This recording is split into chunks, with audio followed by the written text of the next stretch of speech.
This article right here is precisely why the birth rate needs to continue to plummet to hell. The way many of these corporations really don't want to stay flexible for working moms speaks to why women, single women without children, need to continue to opt out of motherhood right now.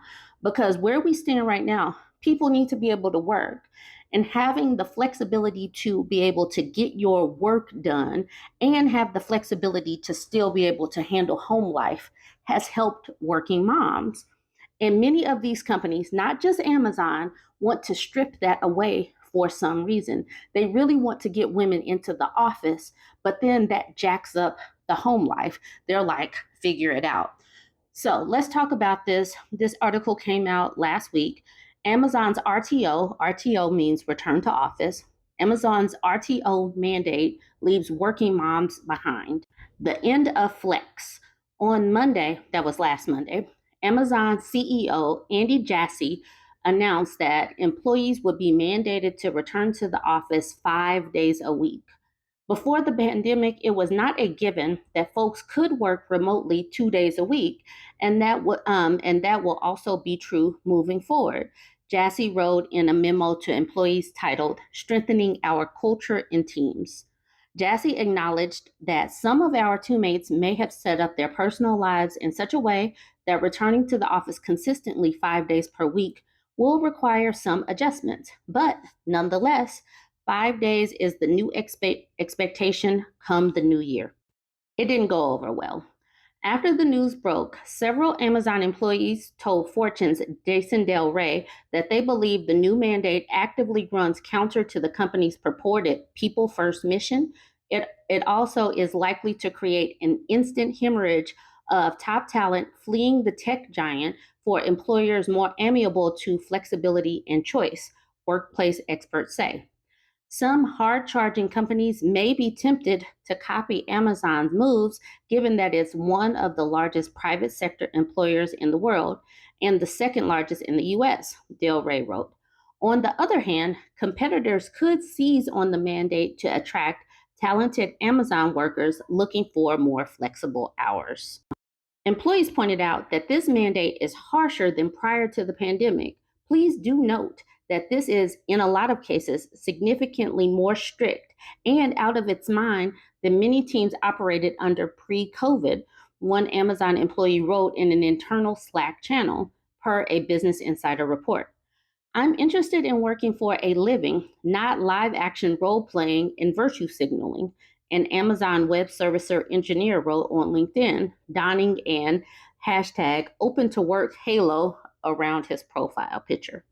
Return to office mandates are nearly uniformly unpopular with employees, but the nitty gritty of RTO mandates are particularly fraught for women, mothers in particular, who often bear the brunt of caregiving and household upkeep. Now, this is acknowledging right there, bear the brunt of caregiving and household upkeep, that women are generally the ones that are stuck holding the bag.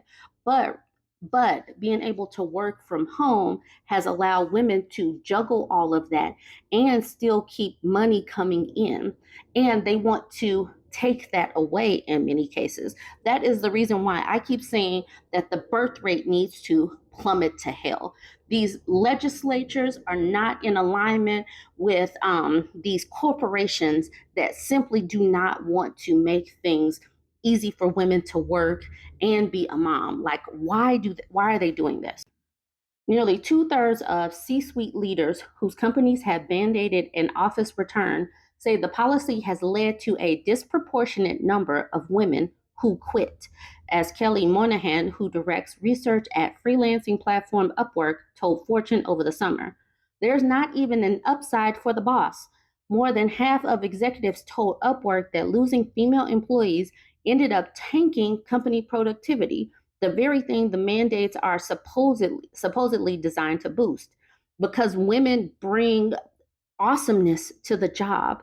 Women are invaluable, but the way they shape this is like they don't want women in these workplaces. Why? Nearly 9 in 10 women, per a survey by International Workplace Group, believe flexible work is an equalizer. Two-thirds say such an arrangement lessens the biases they face. Almost 75% of women said they'd instantly look for a new job if their employer removed their hybrid work plans. Women's day to day work experience remains largely unexamined. Annie Dean, workplace futurist and head of Team Anywhere, tells Fortune there are pinch points in various phases of life, especially for working mothers, when the ability to commute and spend the majority of waking hours in an office is impractical. But this in no way impacts a woman's ability to do her highest level work. To be sure, in person work is invaluable insofar as it fosters collaboration, idea exchange, and simply getting to know the people one works with day in and day out. But research has proven time and time again that the same value can be fostered without compulsory daily attendance. In fact, Dean points out daily office attendance, when compared with just a handful of days per week or month in person, actually negatively impacts business performance. Dean calls choices like Amazon's especially egregious. There's nothing that correlates higher in office time with better performance. In fact, it's the opposite. That doesn't mean you have to be 100% remote, and women aren't always asking for that, just time for life outside of work. The wild thing is, women will still be productive. It's not like they're saying that we need to come back to work because productivity is down, because things are suffering, but because money is, going down or dropping. They just really want to push women back into the workforce when they know that life is not set up for mothers because school hours are exactly during work time. How are women supposed to do this? It's like they're trying to drive women back into the home despite knowing that the economy says that people need to work. It's like nothing makes sense. And these men at high levels are really they're not making good choices. The leaders of these countries are saying birth rate, birth rate, birth rate, we got to get it up. But then you have companies that do this. At what point are they going to listen to women? Ladies, this just tells me hold on to your womb. If you have not procreated at this particular juncture in time, you need to hold off because the birth rate needs to continue to plummet until such time as it makes sense. Right now, cost of living means that you have to work. Inflation and the cost of food says you have to work.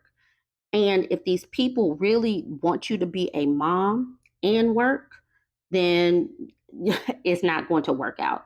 You can't really do both in this environment because kids are expensive. Kids are expensive.